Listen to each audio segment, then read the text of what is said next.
e por dentro das máquinas para descobrir como é possível.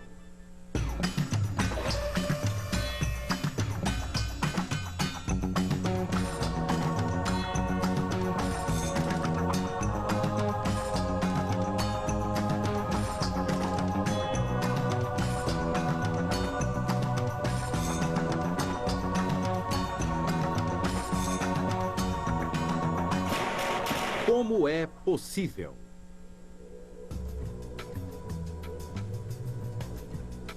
Invisível, mas essencial à vida moderna. Inúmeras vidraças deixam penetrar a luz e mantêm o vento e a chuva de fora. Elas são uma parte essencial da nossa paisagem urbana, embora sejam incrivelmente frágeis. Produzir uma vidraça sem riscos e clara como cristal requer uma precisão delicada. O vidro apresenta alguns desafios à engenharia que até os peritos admitem que os confundem. Fabricar vidro é classificado como uma arte negra por causa das partes do processo que nós, na verdade, ainda não entendemos em grandes detalhes. E então, como os bruxos modernos que fabricam o vidro conseguem isso? Bem-vindo a Pinkerton, em St. Helens, na Inglaterra, um dos maiores produtores de vidro do mundo. O vidro deles é usado em tudo, de para-brisas de carro a edifícios. Antigamente, o vidro derretido era espremido entre cilindros para chegar ao tamanho desejado. Mas isso deixava riscos profundos que precisavam ser polidos à mão. Não é mais assim. Hoje em dia, a Pinkerton fabrica vidros começando do nada, sem nenhum arranhão. E fazer isso requer perícia. Tudo começa no que chamam de extremidade quente da linha de produção, a fornalha.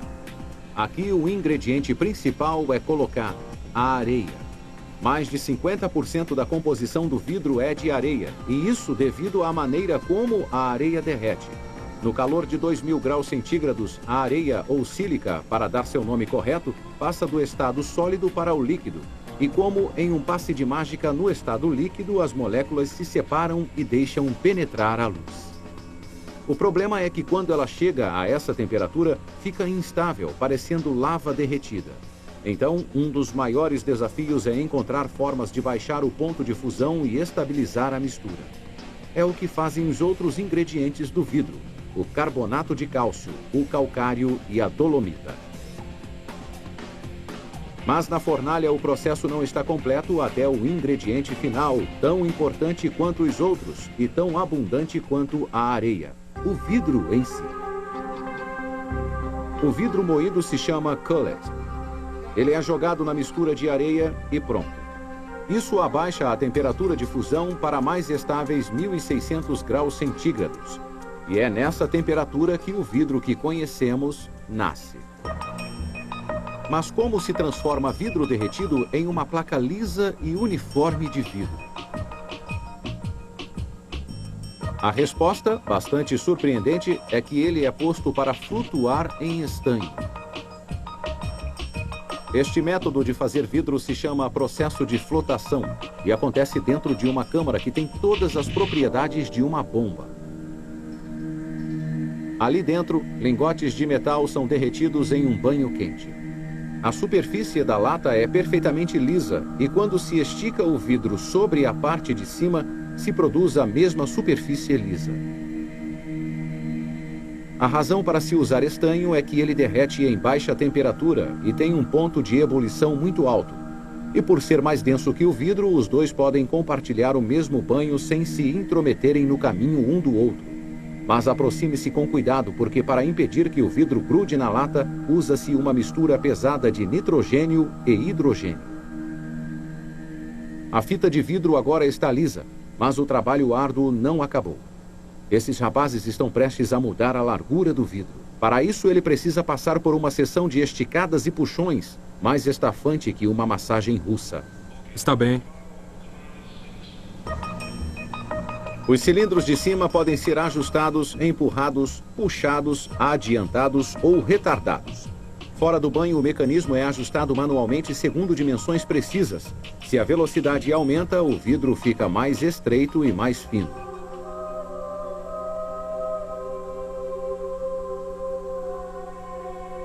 600 toneladas de vidro derretido são continuamente jogadas nessa fornalha todos os dias.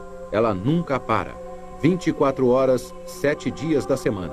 Uma vez formado, o vidro precisa ser resfriado, mas bem devagar. Uma série de fornos de resfriamento espalhados sobre 640 metros da linha de produção abaixa sua temperatura em poucas horas. Mas é aqui que está o perigo. Se o vidro é resfriado muito depressa, ocorre um desastre. Ele ficará muito quebradiço e frágil. Enquanto a temperatura cai para níveis que possibilitem o manuseio, o vidro precisa ficar perfeitamente claro. E ele fica porque o vidro tem uma propriedade única. Ele não cristaliza porque, por incrível que pareça, o vidro nunca se torna sólido.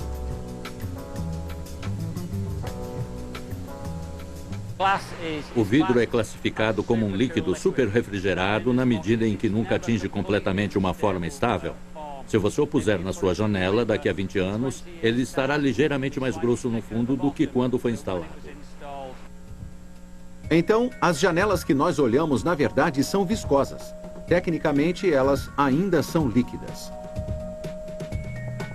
Qual é o segredo dessa alquimia misteriosa por trás do vidro?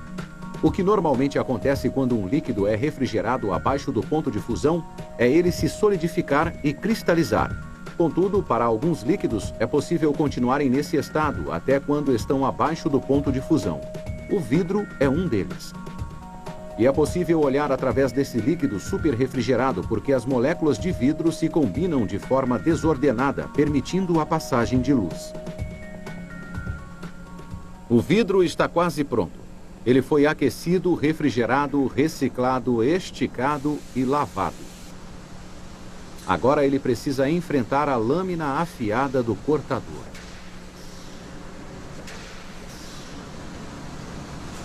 Cortadores automáticos cortam o vidro em cacos utilizáveis. Beiradas marcadas são eliminadas e ele segue para o armazém. Se não fosse cortada, a produção de um dia se estenderia por 30 quilômetros. E isso aumentaria o risco porque a velocidade do vidro que sai continuamente da fornalha tem que ser igual à velocidade do vidro cortado que sai da esteira e que segue para o depósito.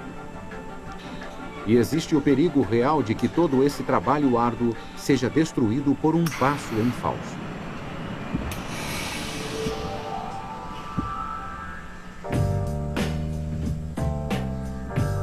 Agora todo o vidro está em pé e unido.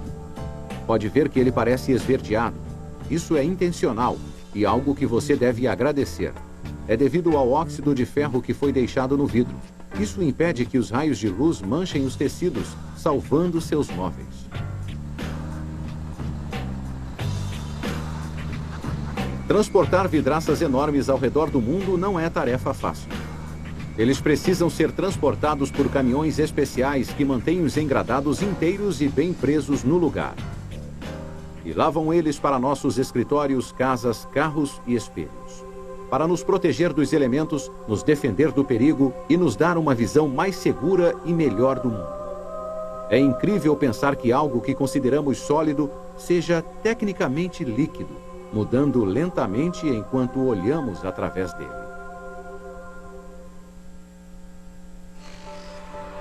E eu percebi que precisava tomar uma decisão.